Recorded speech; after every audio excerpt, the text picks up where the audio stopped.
మన ఇడుముళ్ళు ఈరోజు అవుతాయి. ఇడుముళ్ళు పైడిమాంబ అమ్మవారి గుడిలోనే దీక్షాదారులకి. చూద్దాం పదండి. మనం ఇలాగ వెళ్ళకూడదు. Teleportation power. 3, 2, 1 జంప్. ఇప్పుడు మనం పవిత్రమ దీక్షాదారుల యొక్క ఇడుముల స్థలంలో ఓకే, ఇక్కడి నుంచి నేను కంటిన్యూ చేస్తా. ఇదిగోండి, ఇదే పైడిమమ్మ వాళ్ళ దీక్షాదారుల ఇడుములు ఇప్పే స్థలం. ఇక్కడ వాళ్ళ కుటుంబ సభ్యులు కూర్చుంటారు. ఇక్కడ పైడితల్లం వారి ఇడుములు పట్టుకొని చేతిలో పైడితల్లం వారి ఫోటో పట్టుకొని జై పైడిమాంబ జై జై పైడిమాంబ అంటూ 3 సార్లు గుడి చుట్టూ ప్రదక్షిణ చేస్తారు.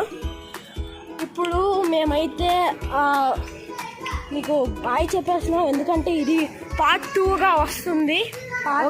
రెండో పార్ట్ వస్తుంది. Wait to see.